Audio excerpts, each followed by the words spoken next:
Thank you to everyone for joining us today. We are so excited to have so many who have shown interest in our webinar that is specifically going to focus on the mental health and wellness for election officials.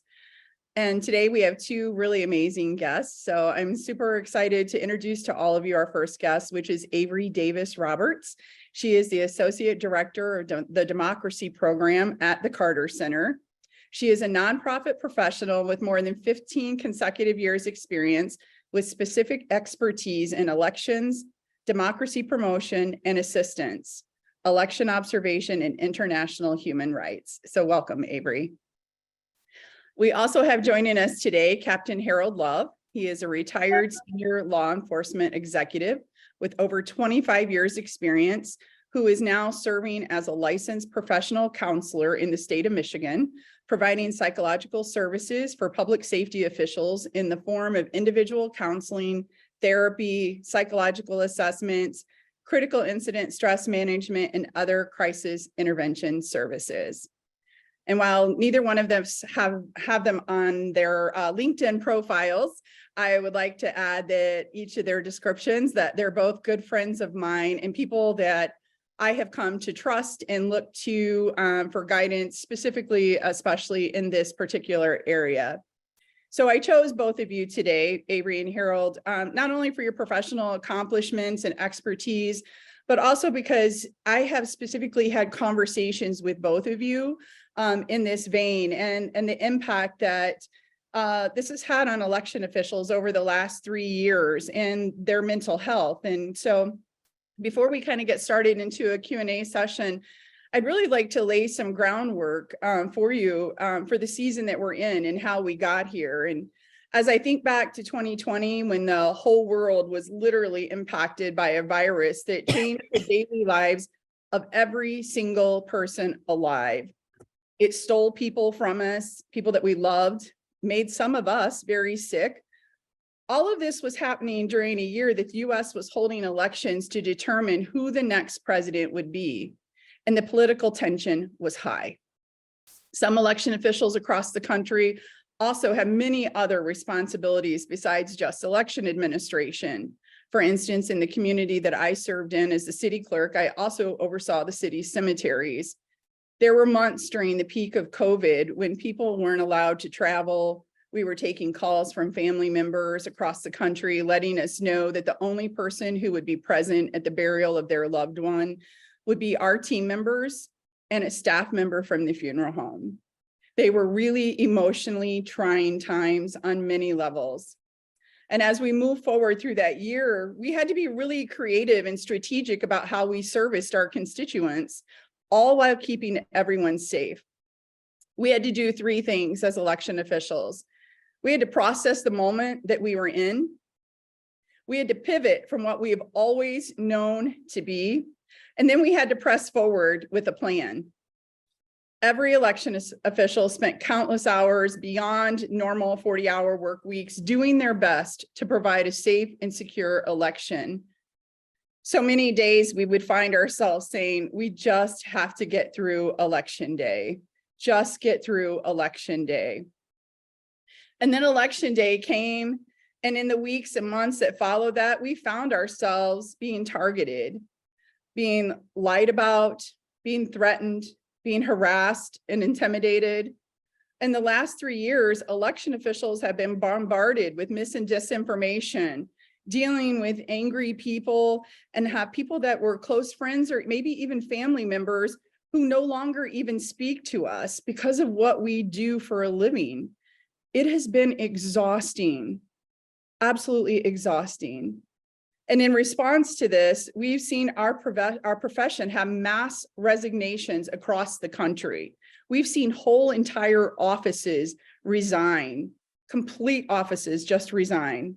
And I hear my peers saying, as I'm traveling the country and speaking with them, they're saying things like, I am so tired.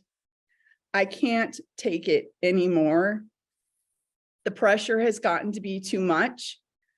I'm fearful for my safety, and my family is asking me to leave my job. So Avery and Harold, the stress of an election is something that we're really familiar with. as election officials, and we expect that. We know what to expect and what the stress level is going to be. But what we have felt the last 3 years has been an unexpected level of stress. Would each of you speak to how unexpected stress and cumulative stress impacts us and the difference between burnout, depression, and trauma response? Sure. Avery, I'd let you go first. Sure. Thanks, Harold. Well, first of all, thank you so much, Tina, for the invitation to join this conversation. I'm just so grateful for the opportunity, grateful for our friendship, and grateful for the opportunity to meet you, Harold, and to talk to you about this today. I think the sort of the environment and the conditions that you were describing, Tina, would place a great deal of stress on anyone. Your description was just so evocative of the time, and even listening to you say the words made me feel a little bit of like my chest tightening and just a physical response to that moment. And I wasn't doing all of the things that you described, right? I was doing my job supporting elections in a different way. But just hearing you describe it gave me an immediate stress response. And I think, just starting with that to say that even talking about it can cause a physical reaction that is in part emotional, but also physical, and that will be different for everyone. And everyone's reactions to trauma, to stress, to burnout will be slightly different. As I was listening to you, I was also sort of thinking a little bit of some of the international experience that we've had at the Carter Center, looking at elections around the world and thinking a little bit about what the sort of job conditions are that make it even different here for election administrators than in other parts of the world. And, in Germany, for example, voters will participate in 6 contests in 5 years. They'll vote 6 times. And in the UK, they'll vote maybe 12 times in 5 or 6 years. And here, they'll vote in as many as 40 contests. So I just say that to say that in addition to all of the stressful, sort of exceptional circumstances that you were describing around the pandemic, we just really expect a lot from our election officials. We are asking people to be in almost sort of constant states of vigilance around their job, just doing their job on a day-to-day basis. And that, of course, can cause stress and burnout.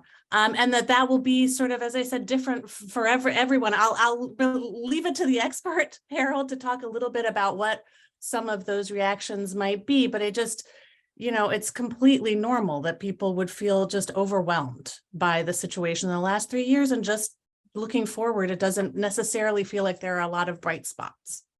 Yes. And again, I'll repeat, thank you so much, Tina. It's a pleasure to be on here with you and talking about this very important subject. And you talked about, burnout and this traumatic stress in comparison to burnout and things like that. So when you think about burnout, just being overly tired, overwhelmed with work, tired dealing with the stresses of life and things like that. When we talk about traumatic stress or even critical incident stress, these are things that have the ability to overwhelm a person's usual ability to cope. Okay. And once you've been involved in any kind of traumatic stress or traumatic experience, that can repeat itself. Sometimes repeating itself means that something triggers the thought or the emotions that you experience when that thing first happened. So when we're talking about the threats, that elections workers have been receiving, the phone calls, things like that, those things really cause a lot of acute stress for a person. Right now, I'm stressed, and you get that adrenaline rush, that cortisone dump, and all of a sudden you're in that fight or flight mode. And that can cause a person to have racing heart, anxiety attacks, and things like that. But you fast forward, 6 months, a year after that, things can trigger those same emotions, and a person feels like they're right back in that same moment when that initial experience or incident happened. So that's kind of the difference there. It has this lasting effect that if it's not treated or it's not tended to, it can cause a person to really start having emotional issues, anxiety issues, and ultimately depression and post-traumatic stress disorder. So that's kind of the difference there. Trauma kind of, it's like, I won't call it a gift, but it's definitely something that keeps on giving if we don't take care of it. Thank you both for those really thoughtful answers. Avery, you and I were in Iowa together. And I remember us walking along and talking about the journey that I had been on for me personally. And since then, the Carter Center has put out a really amazing resource that's called Taking Care of Yourself to Serve Others, a Wellbeing Resource Guide for the election officials. Can you tell us a little bit about why the Carter Center created the resource, what it has to offer, and what work you are continuing to do in that space? Yes, Tina. So, I mean, that conversation that we had really inspired this guide. As we were having that conversation, I could hear what you were telling me about sort of where you were in that moment and where you had been in the previous 6 months. And I was sort of trying to think about, what I just wanted to help. What could we do to help? And so for those who aren't familiar with the Carter Center, we do work in elections, but we also have an amazing mental health program that has been working with Mrs. Carter for decades on sort of supporting mental health practitioners, but really focusing on sort of reducing the stigma around talking about mental health, helping to create an environment that is conducive to people being able to get the help that they need. And so it just seemed like, well, this is something we can do. We can bring our elections expertise and our mental health expertise together and maybe kind of create a resource that would be helpful for election officials, and really sort of not to negate the importance of the physical safety work that is being done in response, particularly to the harassment and threats. That is critical, and legal responses are critical, but we really wanted to be able to also say to the election official community that we see you, and we see you as whole people who need physical security, but also need emotional and mental help and security and safety. And so we pulled this resource guide together, and it's really it's a short document that just includes some resources on, sort of helping to understand the responses you may be having, some of the points that Harold made about sort of understanding the difference between trauma and depression and burnout, and when you might want to ask for help, helping people to give a name to what they're experiencing, and then finding the resources that they need at the place that they are, right? So trying to create a resource that includes national organizations that also have local chapters, so you can find help where you are in your community and not feel like you're sort of out there alone. Since we put out the resource guide, I mean, it's had an amazing response. People have been really, really just so kind, telling us how much it has helped them just to talk about this and to be able to raise this with coworkers and friends. So we have been doing a lot of work, participating in webinars like this, or going to state association meetings to talk to election officials. I think, it's been just such a pleasure to also have the opportunity to sort of meet people and hear about the experiences that they've had, and the fact that this is helping them. And so we're continuing to do that. And we will be, over the course of the next several months, also kind of going on a little bit of what I call like a listening tour, asking election officials, like, what can we do going into 2024? How can we help? What do you need? Are there other things we can do? Are there other ways that we can be supportive, so that you really feel that someone's got your back, and that you have what you need to go into the next election cycle with as many resources and as much resilience as possible. I love that so much. Thank you, Avery, just for the empathy that you all have shown to election officials. And like you said, just a listening tour, just listening to us and understanding that there was a need there and there was a gap that needed to be filled. So I'm grateful to the Carter Center for taking that initiative and filling that gap. So thank you. Harold, I turn to you. I remember calling you one day, and for everyone who's listening out there, Harold has been a longtime friend of our family. And I remember calling him one day the summer of 2021. So it was about 6 months after I had received some death threats, and I was working from home, and I can feel emotion kind of creeping in right now. And it's been a couple of years, but I had a situation happen at my house that made me really anxious and fearful for my life. And I was the only one at home at that time. And while the situation ended up being an innocent situation, my mind was not processing it that way at all. And I called you and I said, Harold, what is going on here? You know, it's like, I literally like went into panic mode. And you told me then that it was my response was a PTSD response and that I was living in a state of hypervigilance. Can you talk about how our bodies and our minds respond to trauma like that? Who can experience PTSD? I didn't think that was something I, could experience. And what does it mean to be in a state of hypervigilance like that? Yeah, so first of all, anyone can experience those symptoms that you're talking about. And when we talk about PTSD, post-traumatic stress disorder, we can all experience post-traumatic stress, which is the same thing I talked about earlier, where even the perception or the belief that something is happening that triggers those emotions that you experience when something did happen. So whether it be a violent car crash, whether it be you were in a violent situation, you were physically abused, anything like that can serve as a traumatic stress incident that can later be triggered by something else. So you hearing noises, it triggered the thought of, what would happen to you if that person carried out those threats that, that they left on your voicemail. So if that's not treated over months, then it can turn into what we call the post-traumatic stress disorder. And the disorder is simply that it just keeps repeating itself and you're walking in that state of hypervigilance. That state of hypervigilance is a state where you are, I guess you're overly vigilant about things that a normal person wouldn't even think twice about.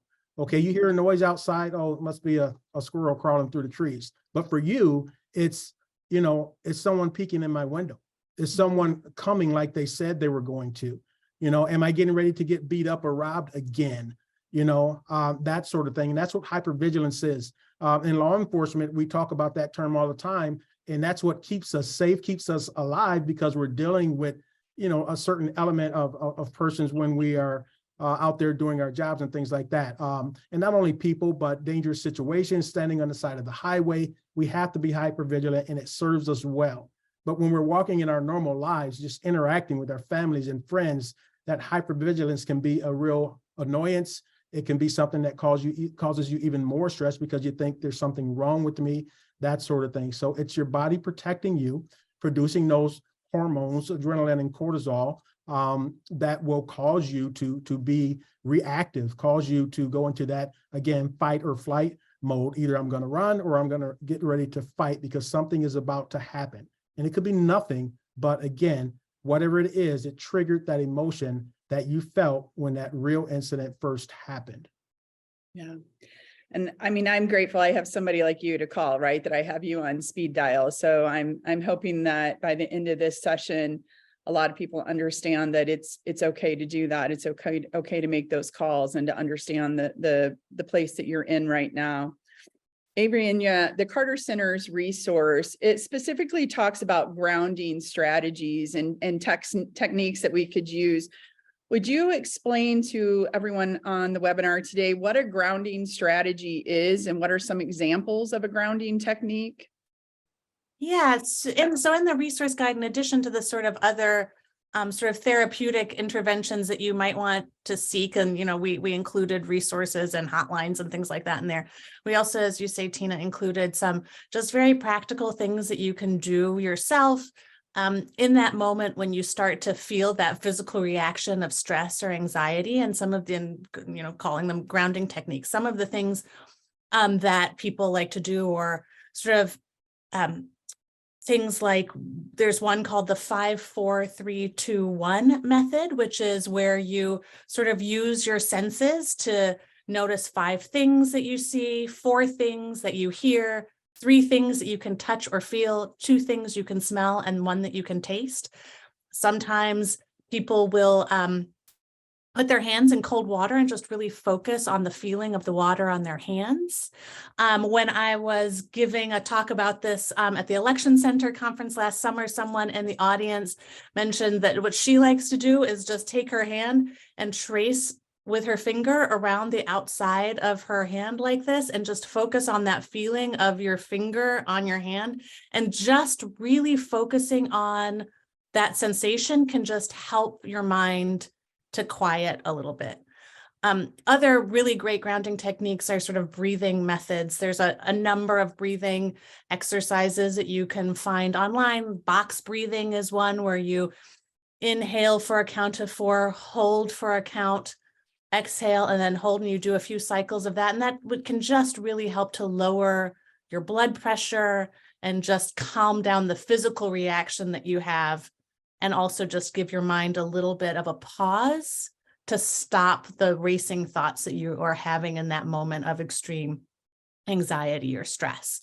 So there's lots of great things that you can just sort of incorporate into your daily life as you need it, just to give yourself the tools so that in that moment you feel like you're ready and can come out the other side. That's great. It's simple. It's something that we can all do. You don't have to have anything with you in that moment. So wherever you're at that time, when that feeling or that emotion hits you, you can walk through these exercises. I love that. Thanks so much. Harold, as part of that critical incident stress debriefings that your team offers, you include stress management education and identifying external coping resources. Would you have recommendations to share with our audience today about how we can effectively manage stress as well as identify external coping resources? Yes, and I just want to, say something in support of what Avery just talked about, the grounding and things like that. We use different, treatment modalities, in our therapy sessions and things like that. And many times during those sessions, we take people back mentally and emotionally to some pretty dark spaces where they have to work through those things that are buried deeply. And as a way to conclude every one of those sessions, grounding is one of the techniques that we use before we allow a person to go out the door, to make sure that they're safe and they're not still in that space that we had to take them to deal with whatever trauma it is that's affecting them. So I just wanted to say something in support of that. But regarding the critical incident stress management, when we finish our debriefing and take a person through what we call a group crisis intervention, and basically communalizing or normalizing their experience, helping them to understand that what they're experiencing is their normal reaction to the abnormal situation that they were just involved in. All right. That's the first part of it. Just acknowledging that I'm not going crazy. I'm not broken, but my body is reacting the way it's supposed to protect me, because I sense that there is danger, even though it's not there. It's again, triggers that trigger those emotions. But external coping mechanisms, it's really important to be intentional about engaging in those things that are fulfilling to you. Many times we have people who shut down and don't engage in the things that they normally do in their daily lives. And this is one of the things that enabled the whole pandemic to really impact us the way it did. It was not so much fear of getting contracting it or anything, but the restrictions that it put on our lives to engage with family and friends, to engage in recreational activities, social events and things like that, to simply do the things that we do in our daily lives that make us feel good, that produce the feel-good hormones and dopamine and all those different things, medical terms. It's just the logical things that we do to make us feel good and deal with stress, whether it's going to the gym, going to a social club, you name it. So it's important that people remember to be intentional about re-engaging in those things so that you can balance out, the impact of the stress that you're dealing with. There's all types of different hotlines and talk lines and things like that through different organizations, which we're going to share throughout this or at some point in the webinar. But being able to reach out and have someone just talk with you to enable you to take an objective look at what's going on with you, of how you're processing something or how something is impacting you.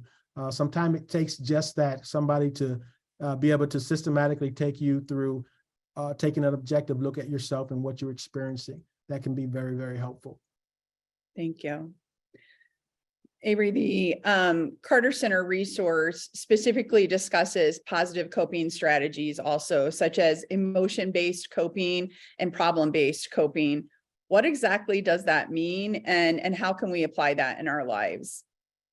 So it kind of, I think, it builds really well on some of the points that Harold was just making about sort of re-engaging in your daily life. I think, when we talk about emotion-based strategies, we're sort of thinking about things like, finding quiet moments when you can meditate or be in sort of thoughtful reflection, prayer, to just give yourself a little bit of space and grace to just pause, trying to engage in positive self-talk, just telling yourself that you can do this, and just having a positive narrative about where you are can be really helpful.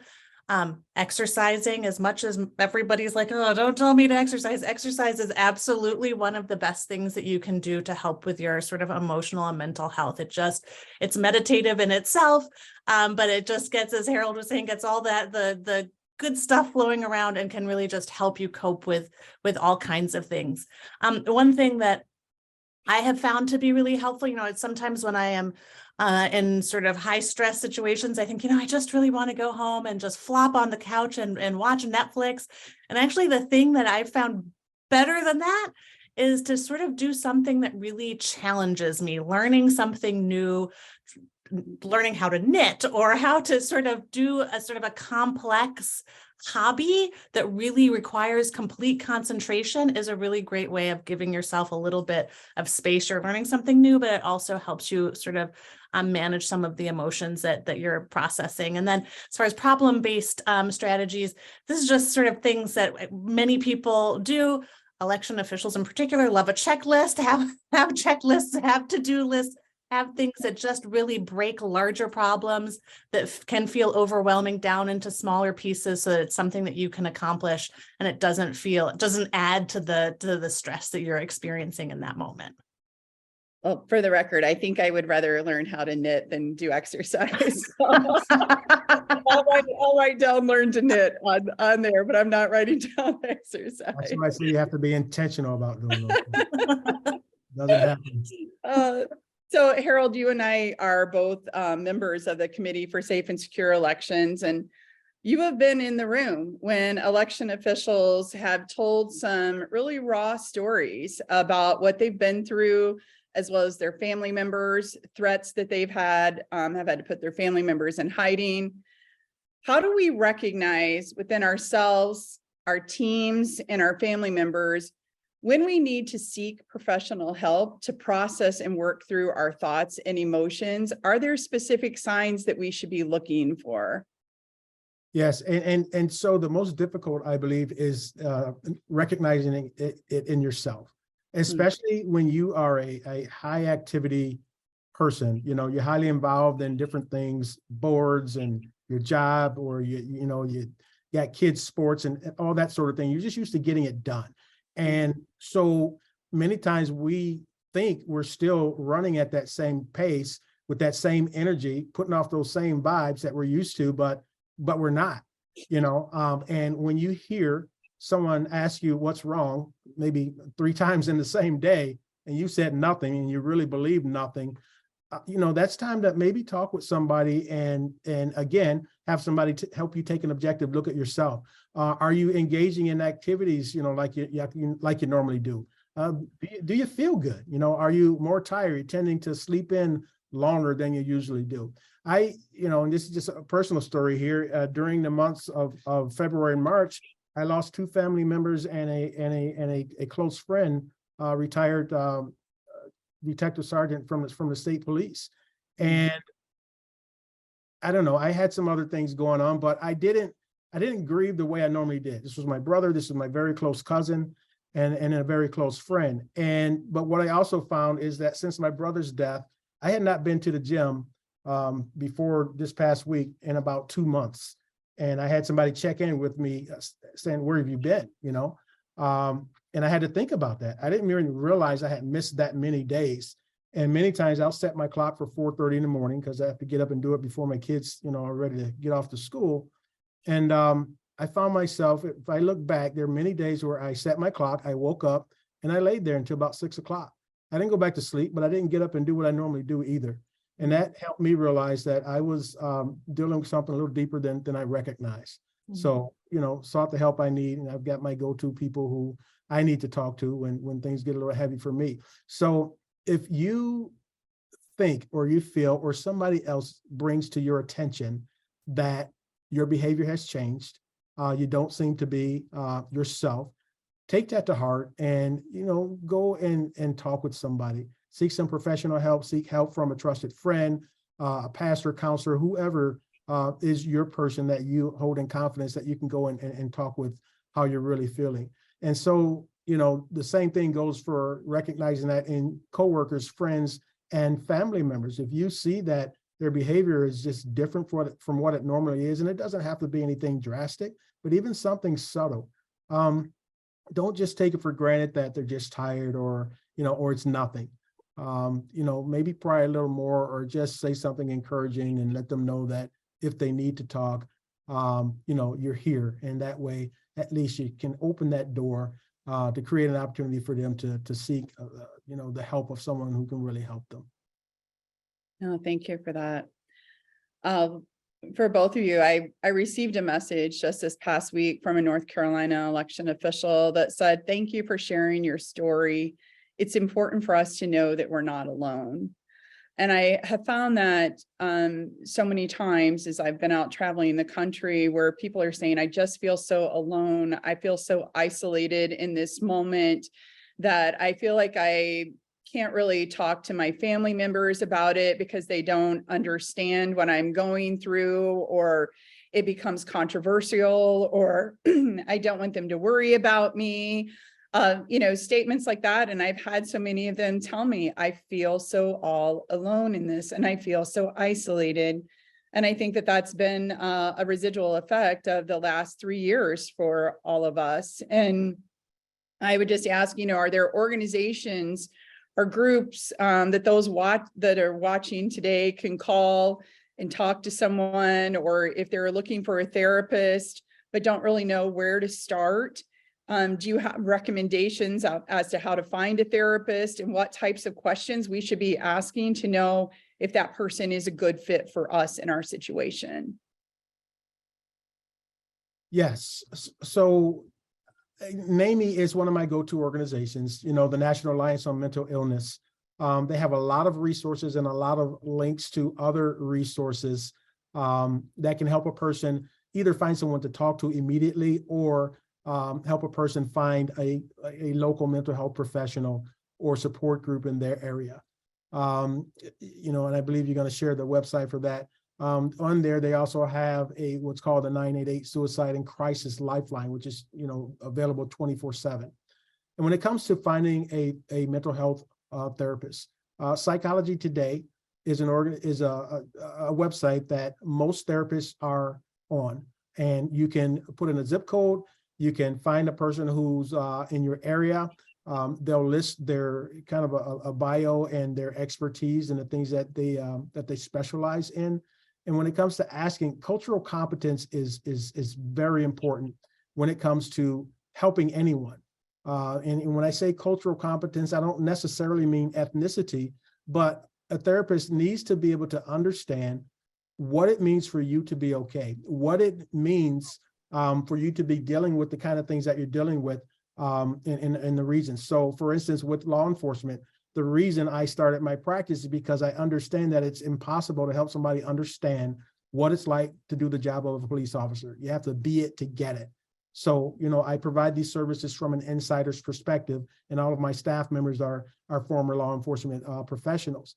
So when we're talking about the things that our elections professionals are dealing with, the therapist doesn't necessarily have to be an elections official, but they have to have some way to relate to the type of stress that you're dealing with, this traumatic stress, or the threats and things like that, and the nature of your job, and just talk with them, interview them about their understanding of what it is that you're talking about. And if you feel like they don't get it, they don't understand, then I would move on.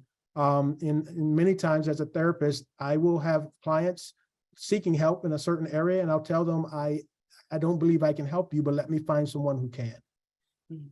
Yeah. So don't be afraid of asking those direct questions. And this is about you getting help, and the therapist should be about serving you and making your mental health their top priority as far as the relationship with you is concerned. Avery, Just on that, to sort of to your opening part of the question, Tina, and your last point, Harold, as I have been traveling around the country talking to election officials about the resource guide, I have heard from people exactly this, right? That I don't want to talk to my family, as you're saying, Tina, because for any number of reasons, or they just don't understand what it's like, what my day-to-day job is like. And I'd much rather talk to other people who have had the same experience. And so just to sort of say as a sort of maybe non-therapeutic response is also to just think about whether there are folks in your election official sort of professional network with whom you feel comfortable enough to have these conversations and to create a little peer support group where you can just talk about these things and do it, talk about it with people who really understand what it means and what the experience is and where it will resonate. So it's just another idea to throw out there. No, I love that. And that is something that there were some officials who actually did, that I was a part of, that we did form a little bit of a peer support group that we had all been in, had our lives threatened. We had all had our families threatened. And so we needed a group to talk to. And we felt like really talking with each other was at that time, like I said, the most therapeutic way for us to work through those emotions, talk about that and how that made us feel, what we were doing differently with our family in those moments to make sure that everyone was safe, and different measures we had put in place. And that isn't something that I could just talk to one of my girlfriends about, right? Because they haven't been in that situation. They haven't, been putting security cameras up or creating safe code words and things like that. So I do think that the peer groups is really, along with everything else that's been mentioned, is really solid advice. I think that it would actually kind of be naive of us, if you will, to not recognize that there has long been a stigma around talking about your mental health. I openly admit that I was even very cautious about it myself. Are people going to think I'm breaking down? I was like worried about what other people would think of me instead of being worried about me and myself and what I needed to take care of and the condition that I was in at that time. And there's a stigma around talking about your mental health or admitting that you're struggling. And I mean, we have nearly 200 people on this webinar today. That tells me that there are a lot of people that are in this space right now, that they're searching for answers, that they need some help. They need some good, advice or direction on what to look for, and that this is impacting a lot of us. What would you say to all of those that are watching today that are just kind of worried about that stigma, and they're not seeking help because of it? Avery, would you like to go? Thanks. Well, I think, these kinds of conversations, this webinar, just having some of these conversations in a sort of safe space like this goes a long way to kind of create a little bit of an opening, maybe a little crack in the door if people are feeling that kind of anxiety about seeking the help. Really, you telling your story, other people being willing to sort of be the person who is the sort of the champion of mental health and wellness. Or it's really, really important that you're doing this, Tina. And so I thank you for that and commend you for being willing to sort of tell your story and be a leader in this way, and providing opportunities for people to hear about what they can do. And unfortunately, it's just the other side of it is that it is absolutely the case that there continues to be stigma, and it does just take a lot of courage to be able to be the person that says, I'm going to do this for myself, and I'm going to do this not just for myself, but for my family, because this is also impacting everyone who loves you and cares for you. And I'm doing this for my staff and my team. And that does take courage, but I hope that seeing that you were able to do it and that others around the country have been able to do it will help inspire people to sort of muster that courage. Yes, and the same, doing what we're doing now, talking about it. We don't talk about it enough. And the more we talk about it, the more we normalize it and communalize it as something that we all deal with. And I also like to use an analogy when I talk about mental health, emotional injuries. I like to term it, when people are dealing with trauma and things like that. If we have a physical injury, and these are all medical issues that we're talking about, but a lot of times we focus on physical injuries. And if I break my arm, for instance, everybody's going to expect that I'm not going to be fully functional. Everybody recognizes that I have to get treatment for that arm so that I can get back to doing my daily routine and daily activities and things like that. When we have a traumatic incident, or even if it's cumulative stress, these are emotional injuries, okay? And if you look at it that way, that emotional injury can cause you to not be fully functional in your normal life. And it needs treatment, okay? Sometimes that treatment is simply talking about it. Sometimes that treatment is medication. Sometimes that treatment is working through and putting together some action steps for you to partake in that are going to help you, cause that injury to heal or get better so that you can become more functional. So if you think of it, from that aspect as an injury, all right, just like a physical injury, emotional injuries need the same type of attention and treatment in order for you to be fully functional in your life. Yeah, and like you said, I have found too, like, if you're not firing 100% mentally and emotionally, it impacts you physically in other ways too. Your body is responding and shutting down in other ways physically, based on that emotional and mental space that you find yourself in where you're struggling. It can impact you physically in other ways. So let me ask you, Harold, if I'm a supervisor, are there some kind of processes that I can put in place to like recognize that maybe somebody's ready to come back to work after traumatic experiences, or maybe they need to take some time off due to traumatic experiences? I mean, with law enforcement or public safety, there are actual procedures in place, right, for getting sign-offs of when to go back to duty. What does that look like? Are there things that we should look for of, hey, that employee maybe needs to like take a break, they maybe need to take some time off work, or are we able to look at that situation and say, hey, I'm not sure if that employee is ready to come back or not, or maybe they are? What should we be looking for? Yeah, so in law enforcement, I believe in the labor force period, there are a lot of protections that people have when they have medical issues and things like that, to not have to disclose those things. Mm-hmm. But you also have to ensure as an individual that you're able to perform your job in a safe and effective manner. So if you are dealing with whether it be physical issues or emotional issues that are inhibiting your ability to do your job in a safe and effective manner, an employer has, the leeway to, request a fit for duty evaluation. All right. So it would be, in the employee's benefit to recognize that I have an issue and I'm going to get help for it, and I need to take some time off. Now you're taking medical leave and you are tending to your private matter, and then, of course, by the recommendation of your therapist or physician or whomever, you are now ready to come back to work. So as long as you're not exhibiting behavior on the job that warrants questioning your fit for duty, you can keep that matter private and, and get the help that you need so that you're coming back and you are able to do your job. If it goes to a point where an employer has to step in and make that a mandatory thing, now, you have to prove that you're able, so just a lot more comes into play there. But again, we are protected as employees, through HIPAA, through the Americans with Disabilities Act, that if we have an ailment, we have the right to get treatment for that so that we can be fully functional at work. But it's up to us to take on that responsibility. As an employer, if you see that a person is struggling or having some issues, it's good to take that person aside and recommend that they seek some help before it gets to a point where we have to step in and do something forcefully or mandatorily. That's great information.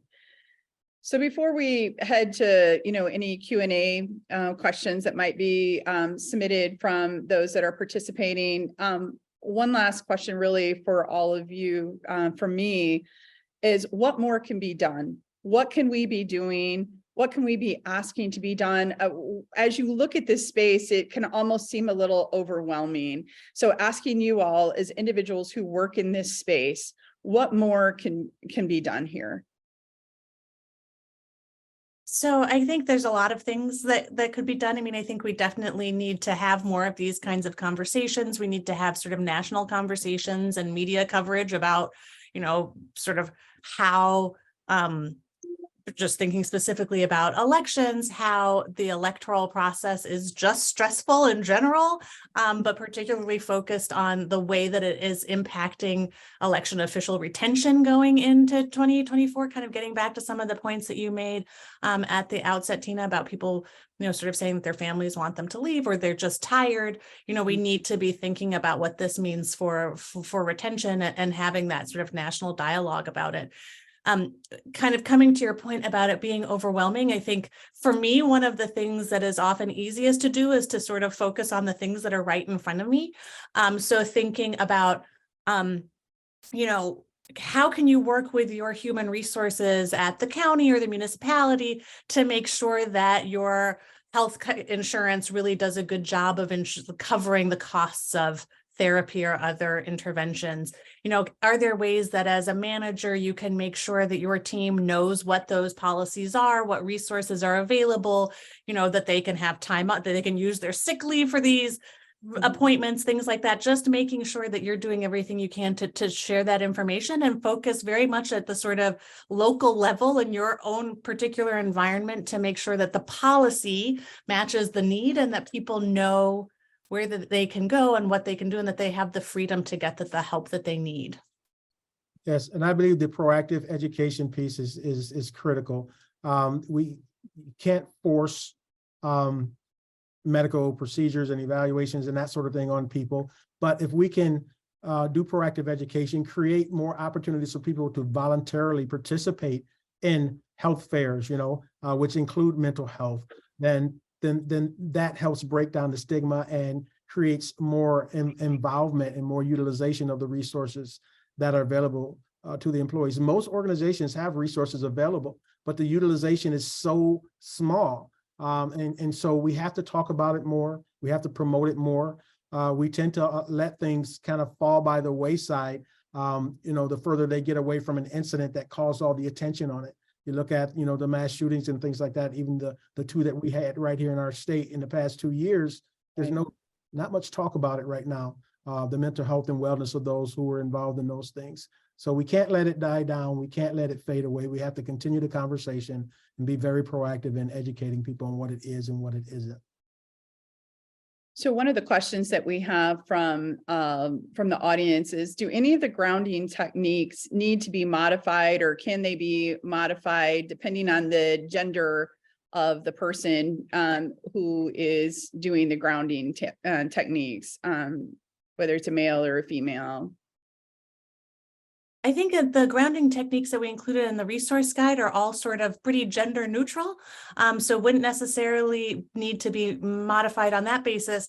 I mean, my suggestion would be that you really need to find something that works for you, and that instead of sort of thinking about modification by gender, that you think about sort of modification by individual. Some things will work for some people and not for others, and you need to find something that works and that you will sort of be able to train yourself to call on that resource in that moment. And so it does take some practice of sort of using the grounding techniques so that it almost becomes like a muscle memory to use them when you start feeling that physical manifestation of the response.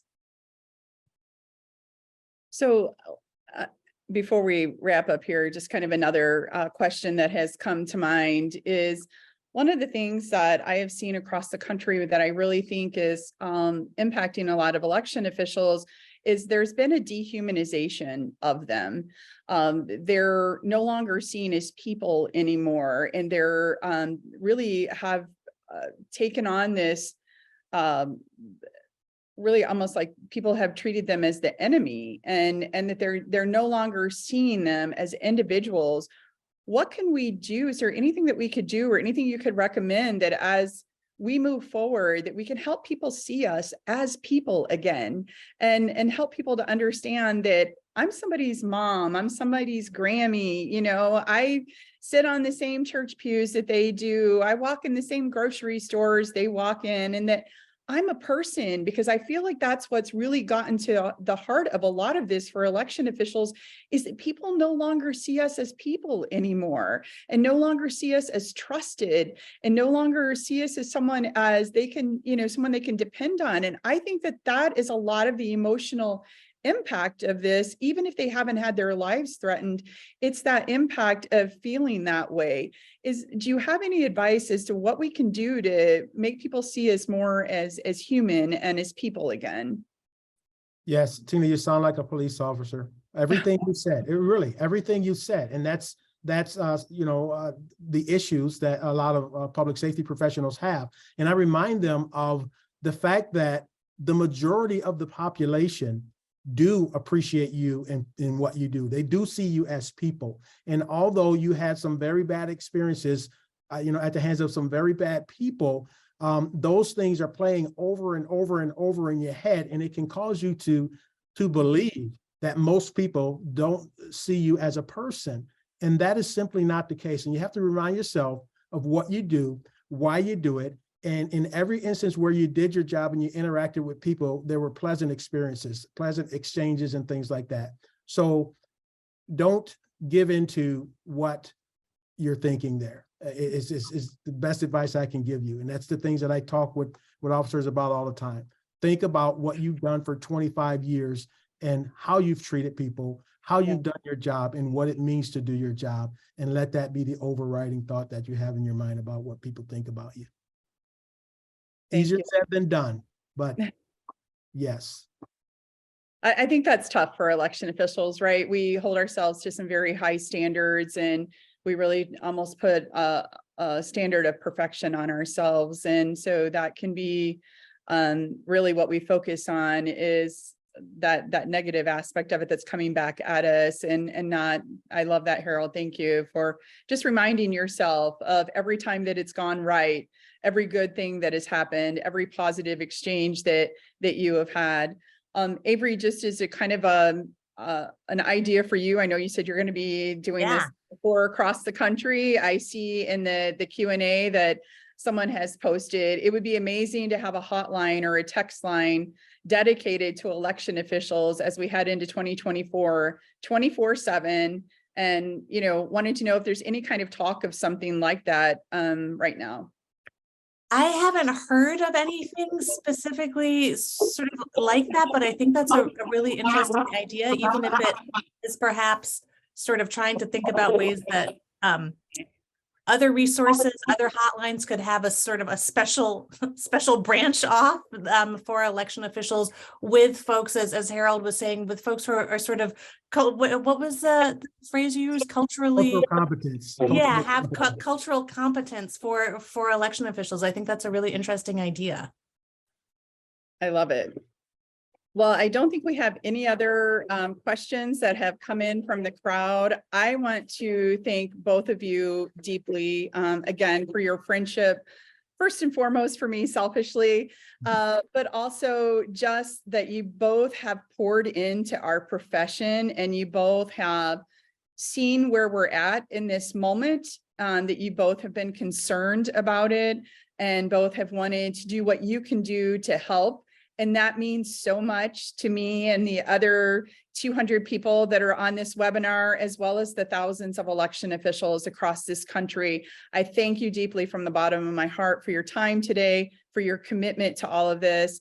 And I hope that we'll keep these conversations going, because I have a feeling the next year and a half, we're going to need some more of this. And so thank you for your time today and for being here. Yeah, thank you, Tina. Thank you for all that you do. This is what it takes to make a difference, and you're doing it. So pleasure to be here and be a part of this with you.